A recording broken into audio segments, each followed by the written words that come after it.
మావిగన్ విజయవాడ క్యాపిటల్లో ఉంది, గుంటూరు క్యాపిటల్లో ఉంది. మావిగన్కి అర్థం ఏంటో తెలియదు. మేమందరం కూడా ఒకటే అంటున్నాం, మా పేర్లను చెడగొట్టదు.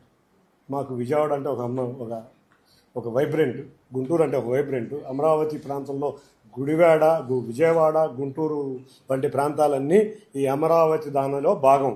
ఈ భాగం అయినాయి కాబట్టే ఇవాళ ప్రజలందరూ పండగ చూసాం. దీపావళి ఎప్పుడో సెప్టెంబర్ అక్టోబర్లో రావాల్సిన దీపావళి మొన్న వచ్చి రాష్ట్ర ప్రజలందరూ దీపాలు వెలిగించి పండగ వాతావరణం చేశారు. లిప్ మీద నుంచి వచ్చే మాటలు ఒకటి ఉంటాయి, హార్ట్లోంచి వచ్చే మాటలు ఒకటి ఉంటాయి. ఇవాళ కామెడీ పీస్ అయిపోయామని అందరికీ అర్థమవుతుంది. ఈ మధ్య ఇందాక కూడా చెప్పాను, పాపం ప్రజలు చాలా సీరియస్గా చంద్రబాబు నాయుడు గారు వచ్చారు, మన పిల్లల భవిష్యత్తు బాగుండాలని. పిల్లలేమో చదువుకుంటున్నారు, ప్రజలేమో వ్యాపారాలు చేసుకుంటున్నారు, రైతులేమో వ్యవసాయం చేసుకుంటున్నారు. సీరియస్నెస్ ఉంది. ఈ సీరియస్నెస్లో కామెడీ మిస్ అయింది.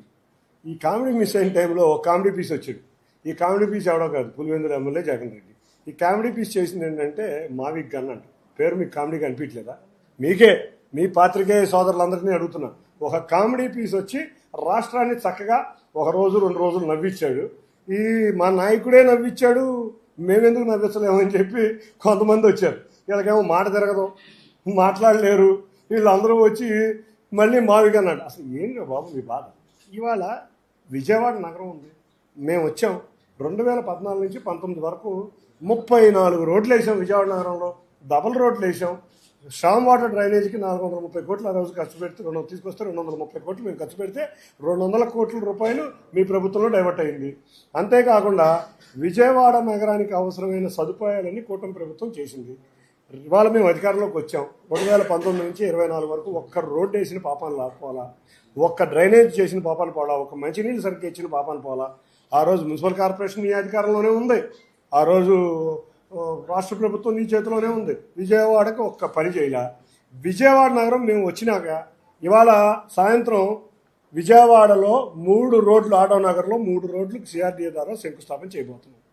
3 రోడ్లకి విజయవాడలో ఉన్న ఆటో నగర్లో 1,00,000 మంది కార్మికులు పనిచేస్తున్నారు. ఈ 1,00,000 మంది కార్మికులకి లారీలు కనుక రాలేకపోతే వాళ్ళ జీవనోపాధి ఇబ్బంది పడుతుంది. విజయవాడ నగరవాసులకి ట్రాఫిక్ ఇబ్బంది లేకుండా చుట్టుపక్కల ప్రాంతాల నుంచి లారీలు 24 గంటలు ఆటో నగర్లోకి వెళ్ళేటట్టు ఇవాళ 3 రేట్లు శంకుస్థాపన పెట్టాం. అంత ముందులో శక్తి కళ్యాణ మండపం రోడ్డు శంకుస్థాపన పెట్టి ఆటో నగర్లో ఉన్న 1,00,000 కార్మికులకి మేము చేసాం. రేపు మధ్యాహ్నం మా విజయవాడ మున్సిపల్ స్టేడియం, ఎన్నో సంవత్సరాల నుంచి ఉన్న విజయవాడ మున్సిపల్ స్టేడియం ప్రజల కోరిక ఏంటంటే మంచి స్టేడియం కావాలి అని. ఆ విజయవాడ మున్సిపల్ స్టేడియంకి 60 కోట్లు, మొదటి దశగా 60 కోట్లతో క్రికెట్కు సంబంధం లేకుండా మిగతా క్రీడలన్నీ అక్కడ ఉండే విధంగా అక్కడ రేపే శంకుస్థాపన చేస్తున్నాం. అన్నిటికన్నా ముఖ్యంగా మేము 8 ఆర్ఓబీలు, అరిబీలు తెచ్చాం, ఫ్లైఓవర్లు తెచ్చాం. గొల్లపూడి నుంచి ఇబ్రహీంపట్నం నుంచి విజయవాడ వరకు ఫ్లైఓవర్ తెచ్చాం. మచిలీపట్నం పోర్టుని మేము త్వరగా పరిగెత్తించి 1.5 కాలంలో పోర్టు ఓపెన్ చేయబోతున్నాం. అక్కడ మీరు చూస్తే మచిలీపట్నంలో పోర్టే కాకుండా defence TSC Goa ship yard ఒక వెసల్ మేకింగ్ యూనిట్ కూడా మచిలీపట్నంలో పెట్టబోతుంది. ఇది కాకుండా బెల్లు ఓపెన్ చేసాం. మేము 2014లో ప్రారంభించిన బెల్లు మధ్యలో వీళ్ళు వచ్చేపాటికి ఆగిపోయింది. బెల్లు ప్రారంభించాం. అవనిగడ్లో శాటిలైట్ డిఆర్డిఓ ద్వారా శాటిలైట్ రీసెర్చ్ సెంటర్ ఓపెన్ చేసాం. విజయవాడ నగరంలో 3,900 కోట్లతో స్టామ్ వాటర్, డ్రింకింగ్ వాటర్ ఇవన్నీ కాకుండా ఈ సుందరమైన విజయవాడ నగరంలో 3 కాలువలు ఉన్నాయి. 3 కాలువల్లోనూ మురుగు రాకుండా మినీ ఎస్టీపీలు 25 మినీ ఎస్టీపీలు కట్టబోతున్నాం. వీటితో పాటు విజయవాడ నగరంలో ట్రాఫిక్ తగ్గే విధంగా ఇబ్రహీంపట్నం నుంచి కొనకదుర్గ గుడి వరకు ఫ్లైఓవర్ వేయబోతున్నాం. పండిట్ నెహ్రూ బస్టాండ్ నుంచి బెంచ్ సర్కిల్ ఫ్లైఓవర్ అయిపోతున్నాం. బెంచ్ సర్కిల్ నుంచి పెనంలూరు ఫ్లైఓవర్ అయిపోతున్నాం. మెడికల్ కాలేజీ నుంచి నిడమానూరు దాకా ఫ్లైఓవర్ అయిపోతున్నాం. ఇన్ని పనులు చెప్పుకుంటా పోతే ఎన్నో సంవత్సరాలు, 20 సంవత్సరాల నుంచి రామర్పాడులో ఆర్ఓబీలు, ఆర్యూబీకి కావాలని కొనదల ప్రాంత ప్రజలందరూ కోరుకునే కొనదలలో 20 సంవత్సరాల కోరిక. ఎల్సీ నెంబర్ 316 స్టార్ట్ చేసాం, ఎల్సీ నెంబర్ 8 స్టార్ట్ చేసాం, సత్యనారాయణపురంలో స్టార్ట్ చేసాం. అన్నిటికన్నా బాంబే కాలనీ వాసులు 1,00,000 మంది ప్రజలు ఉన్నారు. వాళ్ళు మధురా నగర్కి రైల్వే అండర్ బ్రిడ్జ్ తీసుకొచ్చి బాంబే కాలనీ వాసులకి స్టేడియం వరకు స్ట్రైట్ రోడ్డు ఉండే విధంగా రోడ్డు తీసుకొస్తున్నాం. ఇవన్నీ మా ఎమ్మెల్యేలు, నేను కలిసి చేసిన ఇటువంటి పనులు చెప్పుకుంటా పోతే ఎన్నో కార్యక్రమాలు బందర్లో కానీ విజయవాడ కానీ ఒక అభివృద్ధి పదంలో తీసుకెళ్ళబోతున్నాం. ఇవాళ అమరావతి రేపు రాబోయే సెక్రటేరియట్ ఈ అమరావతిలో ప్రాంతమైన ఈ విజయవాడలో అమరావతి యొక్క సెక్రటేరియట్ కూడా నదికి అవతల పక్కన అడ్మినిస్ట్రేటివ్ క్యాపిటల్ కూడా రాబోతుంది. అంటే ఇదంతా కూడా ఈ విజయవాడ నగరం కూడా ఒక అమరావతి. అంతేకాకుండా గౌరవ ముఖ్యమంత్రి వర్యులు 2014లోనే గ్రేటర్ విజయవాడ చేయాలనుకున్నారు. ఆ గ్రేటర్ విజయవాడ కూడా మేము 2014-19 కోర్టు కేసులు వేయటం వల్ల ఆగిపోయింది. 2016లో కోర్టు కేసులన్నీ 2019లో కోర్టు కేసులు క్లియర్ అయినాయి. అయినా కూడా ఒక్కళ్ళు కూడా గ్రేటర్ విజయవాడ చేయలేకపోయారు. వీటన్నిటికీ తోడు గ్రేటర్ విజయవాడ చేయకుండా రకరకాల విన్యాసాలు చేశారు. తాడికడప మున్సిపాలిటీ అన్నారు, ఇంకో రకరకాల మున్సిపాలిటీలు చేసి ఎన్నో సంవత్సరాల విజయవాడ వాసుల ఒక సెంటిమెంట్, ఒక కోరిక, ఒక బలమైన సెంటిమెంట్ విజయవాడ గ్రేటర్ విజయవాడని మీరు చంపేస్తే మేము అధికారంలోకి రాగానే మళ్ళీ గ్రేటర్ విజయవాడ ప్రయత్నాలు మళ్ళీ మొదలుపెట్టాం. సెన్సస్ వల్ల గ్రేటర్ విజయవాడ లేట్ అయింది. రేపు మార్చికి సెన్సస్ పూర్తవుతాయి. మార్చి తర్వాత అందరం ఎమ్మెల్యేలు అందరం ఎంపీలు కూడా ఏకగ్రీవంగా గ్రేటర్ విజయవాడ కావాలనుకున్నాం. అటు బాలశౌరి గారు కానీ, అటు పెరంబలూరు ఎమ్మెల్యే గారు కానీ, గన్నవరం ఎమ్మెల్యే గారు కానీ, విజయవాడ లోకల్ ఎమ్మెల్యేలు కానీ, అటు మైలవరం ఎమ్మెల్యే కానీ అందరం కూడా గ్రేటర్ విజయవాడ కావాలనుకున్నాం. కాబట్టి విజయవాడ నగర వాసుల కోరిక గ్రేటర్ విజయవాడ కూడా తీసుకుపోతున్నాం. విజయవాడకి ఒక వైబ్రేషన్, ఆఖరికి విజయవాడ ఉత్సవం కూడా చేశాం.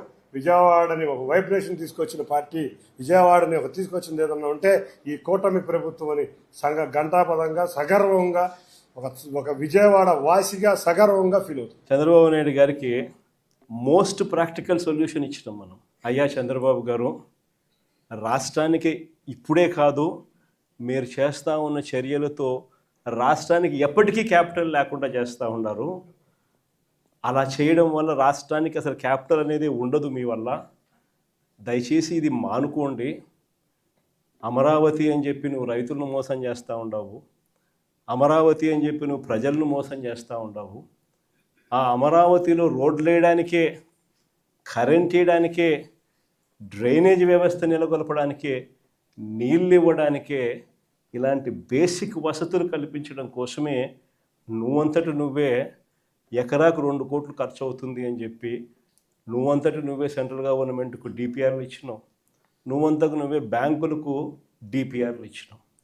ఈ లెక్కన 50,000 ఎకరాలకే 1,00,000 కోట్లకే దిక్కు లేదనుకుంటే మరో 50,000 ఎకరాలని చెప్పి నువ్వు మళ్ళా వచ్చి మళ్ళా తీసుకుంటూ 1,00,000 ఎకరాల అమరావతి అని చెప్తూ ఆ 1,00,000 ఎకరాలకు 2,00,000 కోట్లు తేవాలి అని అంటే ఆ 2,00,000 కోట్లతో నువ్వు నిరంతరం రోడ్లు వేస్తూనే ఉంటావు, నువ్వు నిరంతరం కరెంట్ ఇచ్చే కార్యక్రమమే జరుగుతూ ఉంటుంది, నువ్వు నిరంతరం డ్రైనేజ్ పనులే చేస్తూ ఉంటావు, నువ్వు నిరంతరం నీళ్ళు ఇచ్చేదానికోసమే నువ్వు అవస్థ పడతా ఉంటే ఇక రాజధాని ఎప్పుడు వస్తుంది?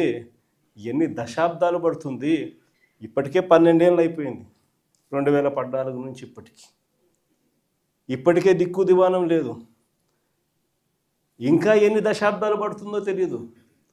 డబ్బంతా రోడ్లకే ఖర్చు అవుతుంది, డబ్బంతా రోడ్డు కరెంట్ ఇవ్వడానికి ఖర్చు అవుతుంది, డబ్బంతా డ్రైనేజీలు పెట్టడానికే ఖర్చు అవుతుంది. ఇంకా ఎన్ని దశాబ్దాలు పడుతుందో. ఆ దశాబ్దాల కాలంలో ఈ 2,00,000 కోట్ల విలువ పూర్తి చేయడానికి 4 లక్షలు అవుతుందో 10 లక్షల కోట్లు అవుతుందో. చివరికి 12 ఏళ్ళ తర్వాత కూడా ఈ పొద్దు రాష్ట్రానికి రాజధాని లేదు. ఇంకా 20 ఏళ్ళ తర్వాత కూడా మన పరిస్థితి ఏమిటంటే అప్పుడు కూడా రాష్ట్రానికి రాజధాని కనిపించదయ్యా. అయ్యా చంద్రబాబు, ఇది మానుకో. ఆ 2 లక్షల కోట్లలో 10% పెడితే చాలు, 10% పెడితే చాలు. మేము ఇంతకుముందు మంచి ఆలోచన చెప్పినా నేను నీకు. ఇంతకుముందు ప్లాన్ ఏ కింద రాష్ట్రంలో అన్నిటికన్నా పెద్ద సిటీ విశాఖపట్నం, దాంట్లో పెడితే అసలు ఎటువంటి ఖర్చు అవసరం లేదు.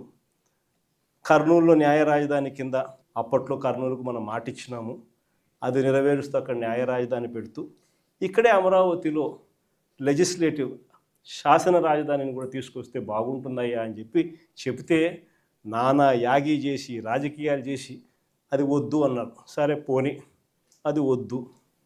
పోనీ ఈ ప్రాంతంలో అయినా కానీ నువ్వు చేసే పనికి అసలు రాజధాని లేకుండా పోతుందయ్యా. ఆ పని చేయకుండా కనీసం ఇక్కడైనా ఆలోచన చేయి. మచిలీపట్నంలో నువ్వు కాదయ్యా పోర్టు కట్టింది, మేం కట్టాం. మచిలీపట్నంలో పోర్టు మనం కట్టాం. మన హయాంలోనే మనం భూములు తీసుకుంటాం, మన హయాంలోనే మనము అనుమతులు తీసుకొచ్చినాం, మన హయాంలోనే మనం ఫైనాన్షియల్ క్లోజర్ చేసినాం, మన హయాంలోనే మనం బ్యాంకులతో నీట్గా టైఅప్ కూడా చేసి స్టార్ట్ చేసి 30-40% వర్కులు కూడా పూర్తి చేసినాం మన హయాంలోనే. ఆ పోర్టు అయిపోతుంది.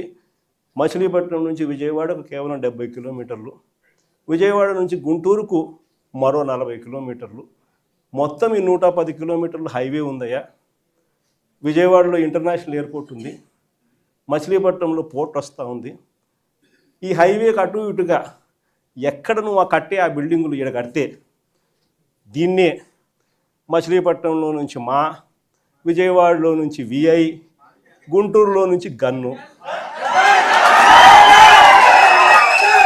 మావిగన్ అని చెప్పి ఈ 110 కిలోమీటర్లు ఈ ఎకనామిక్ కారిడార్ కింద, క్యాపిటల్ కారిడార్ కింద డిక్లేర్ చేసి ఆ కట్టే బిల్డింగ్లు ఆడ కట్టుకోకుండా ఇక్కడ కట్టయ్యా. 2 లక్షల కోట్లలో నువ్వు పెట్టే అమౌంట్లో 10% ఇక్కడ పెడితే చాలయ్యా. ఆ రోడ్ల కనెక్టివిటీని కొంచెం ఇంప్రూవ్ చేస్తే చాలు, బ్రహ్మాండమైన రాజధాని ఇక్కడే తయారవుతుంది. డే 1 నుంచే రాజధాని వస్తుంది, ఒక గ్రోత్ ఇంజిన్ తయారవుతుంది.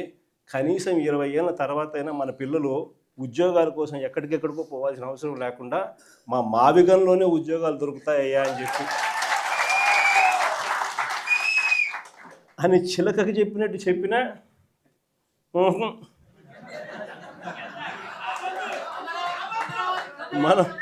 మనం ఎంత బాగా చెప్పినా కానీ, ఎంత లౌక్యంగా చెప్పినా కానీ ఆహా, ఎందుకు ఆహా, ఎందుకు వద్దు? కారణం ఆడ 2 లక్షల కోట్ల వర్కులు, మొబిలైజేషన్ అడ్వాన్స్ 10%, అందులో 8% తీసుకోవడం. సో ఈ ఆదాయాలు అనేటివి ఉండవు కదా మావిగన్ అంటే, కాబట్టి వద్దు.